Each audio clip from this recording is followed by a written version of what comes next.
നമസ്കാരം. കഴിഞ്ഞ ദിവസം കേരളത്തെ ഒട്ടാകെ ഞെട്ടിച്ച ഒരു കൊലപാതകം.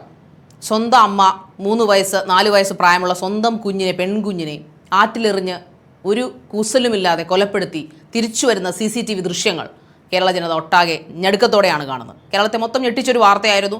എല്ലാവരും അപലപിക്കുന്നു, കരയുന്നു, കരഞ്ഞു മെഴുകുന്നു, അമ്മയെ കുറ്റം പറയുന്നു. അമ്മ ഓക്കെ, അവർ ചെയ്തത് തെറ്റ് തന്നെയാണ്. അപ്പോൾ എന്തിനാണ് എല്ലാവരും ദ റീസൺ ബിഹൈൻഡ്, എന്താണ് അതിൻ്റെ പിന്നിലുള്ള റീസൺ, അതാണ് അവർക്കൊക്കെ അറിയേണ്ടത്. ഒരു കാരണം. അപ്പോൾ അമ്മ മാനസിക രോഗിയാന്ന് മുദ്രകുത്താൻ കുറേ ആൾക്കാർ ശ്രമിക്കുന്നു. പക്ഷെ അവർ ഖമ എന്നൊരു അക്ഷരം വേണ്ടിയിട്ടില്ല. അവർ പറഞ്ഞത്, പോലീസുകാരോട് പറഞ്ഞ മൊഴി ഇങ്ങനെയാണ്: കൊന്നു, അത്ര തന്നെ, കൊന്നു, ദാറ്റ്സ് ഓൾ, അത്രേ ഉള്ളൂ. അപ്പോൾ ഒരു എന്താ പറയുന്നത്, ഒരു സൈക്കോ കില്ലർ, അങ്ങനെയൊക്കെ ഒരു ഡെഫിനിഷനിലേക്ക് പോയിക്കൊണ്ടിരിക്കുകയായിരുന്നു കഴിഞ്ഞ 24 മണിക്കൂറിന് മുൻപ് വരെയും ഈ വാർത്ത. ഒരു 4 വയസ്സുകാരി പെൺകുഞ്ഞിനെ, അമ്മയ്ക്ക് എന്തോ പ്രശ്നങ്ങളുള്ളതുകൊണ്ട്, പല പല ഊഹാപോഹങ്ങളുള്ളതുകൊണ്ടും അവർ ആ കുഞ്ഞിനെ കൊന്നു കളയുന്നു. പക്ഷേ ഇന്ന് നേരം പുലരുമ്പോൾ, അല്ലെങ്കിൽ പിറ്റേ ദിവസം ആകുമ്പോൾ കേരള ജനത ഞെട്ടിയത് ഒരിക്കലും പ്രതീക്ഷിക്കാത്ത, സ്വപ്നങ്ങളിൽ പോലും, ദുസ്വപ്നങ്ങളിൽ പോലും മലയാളികൾ ചിന്തിക്കാത്ത ഒരു വാർത്തയുമായിട്ടായിരുന്നു.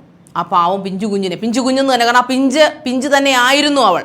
ആ പിഞ്ചു കുഞ്ഞിനെ കഴിഞ്ഞ 1.5 വർഷമായിട്ട് അവൻ്റെ വീട്ടിലുള്ള അവൻ്റെ അച്ഛൻ്റെ ഇളയച്ഛൻ, കൊച്ചച്ഛൻ, അവൻ പീഡിപ്പിച്ചുകൊണ്ടിരിക്കുകയായിരുന്നു. അതായത് പീഡനം മൂലമാണ് ആ കുഞ്ഞ് മരണത്തിന് തൊട്ടു മുമ്പ് വരെ പീഡിപ്പിക്കപ്പെട്ടിട്ടുണ്ടെന്ന് പോസ്റ്റ്മോർട്ടം ചെയ്ത ഡോക്ടറുടെ വെളിപ്പെടുത്തലായിരുന്നു പോലീസുകാരെയും ഈ നാട്ടുകാരെയും 3.5 കോടി ജനങ്ങളെയും, 3.5 കോടി എന്ന് പറയാൻ പറ്റത്തില്ല, അതിലൊരു ചിലപ്പോൾ 1 കോടി കാണും സൈക്കോകൾ, ബാക്കി 2 കോടിയെ കൂട്ടാം. എന്ത് തന്നെയായാലും ഭൂരിഭാഗം കേരളത്തിലെ ജനങ്ങളും ഞെട്ടിത്തകർന്ന് തരിപ്പണമായി പോവുകയായിരുന്നു.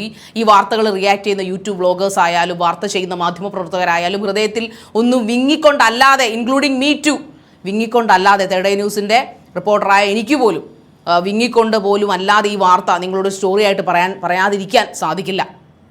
അത്രയ്ക്ക് നമ്മൾ ഒരിക്കലും പ്രതീക്ഷിക്കാത്ത തരത്തിലുള്ള വെളിപ്പെടുത്തലാണ് ആ പ്രതിയിൽ നിന്ന് പോലീസുകാർക്കും മാധ്യമപ്രവർത്തകർക്കും കേൾക്കേണ്ടി വന്നത്. മാധ്യമപ്രവർത്തകർ എടുത്തെടുത്ത് പറയുന്നുണ്ട്, അതൊരിക്കലും പുറത്തു പറയാൻ സാധിക്കാത്ത തരത്തിലുള്ള വെളിപ്പെടുത്തൽ. അതായത് 1.5 വർഷം മുമ്പെന്ന് പറയുമ്പോൾ ആ കുഞ്ഞ് മരിക്കുമ്പോൾ അവളുടെ പ്രായം 4 വയസ്സാണ്. 2.5 വയസ്സുള്ളപ്പോൾ തൊട്ട് ആ കുഞ്ഞിനെ പീഡിപ്പിക്കുക. ഒന്ന് ആലോചിച്ച് നോക്കൂ. ഒരു കുഞ്ഞ് ഭൂമിയിലേക്ക് ജനിച്ചു വീഴുന്ന ആ ഒരു 10 മാസം അല്ലെങ്കിൽ 9 മാസം അവൾ അമ്മയുടെ വയറ്റിലാണ്. അതിനുശേഷം അങ്ങനെ അമ്മയുടെ വയറ്റിൽ നിന്ന് പുറത്തേക്ക് ഇറങ്ങി പിന്നെ 1 വർഷം കഴിയുമ്പോൾ 1 വയസ്സ് പൂർത്തിയാകുന്നു. അതിനുശേഷം 2 വയസ്സ്, പിന്നീട് 3 വയസ്സ്, പിന്നീട് 4 വയസ്സിലേക്ക് കടക്കുന്ന പാവപ്പെട്ട 4 വയസ്സുകാരി. ആ പിഞ്ചിളം മനസ്സ്, സ്വന്തം ശരീരം എന്താണെന്ന് തിരിച്ചറിയാത്ത, കണ്ണേതാണോ മൂക്കേതാണ് കാലേതാണെന്ന് ചൂണ്ടിക്കാണിച്ചാൽ മാത്രം, ഇതാണ് കണ്ണെന്ന് അമ്മ പറഞ്ഞു കൊടുക്കും, ഇതാണ് കാല, ഇതാണ് മോളുടെ പല്ല് എന്ന് പറഞ്ഞു കൊടുക്കുമ്പോൾ മാത്രം തിരിച്ചറിയാൻ പറ്റുന്ന ആ ഒരു പ്രായം മാത്രമേ ആയിട്ടുള്ള ആ കുഞ്ഞിനെ എങ്ങനെയാണ് കാമക്കണ്ണുകൾ കൊണ്ട് മലയാളികളെന്ന് നമുക്ക് പറയാൻ പറ്റില്ല, ഇങ്ങനെയുള്ളവന്മാർക്ക് നോക്കാൻ ചോദിച്ചാൽ സത്യത്തിൽ ഇതാണ് അവസാനമെന്ന് നമ്മൾ ഓരോ വാർത്ത പറയുമ്പോഴും നമ്മൾ ചിന്തിക്കും, ഇതാദ്യമായിട്ടാണോ കേരളത്തിൽ ഇങ്ങനെ സംഭവിച്ചിരിക്കുന്നത്? വണ്ടിപ്പെരിയാർ ബലാത്സംഗ കൊലപാതകങ്ങൾ, വാളയാർ ബലാത്സംഗ കൊലപാതകങ്ങൾ, ഇതിവിടെ എല്ലാം സംഭവിച്ചത് എന്താണ്? ഇവിടെ ആരാണ് ഇതിനെ കൂത്തർ? എന്തുകൊണ്ടാണ് ഇത് റിപ്പീറ്റഡ് ആയിട്ട് സംഭവിക്കുന്നത്? അതെ, കുഞ്ഞുങ്ങൾ മിണ്ടില്ല.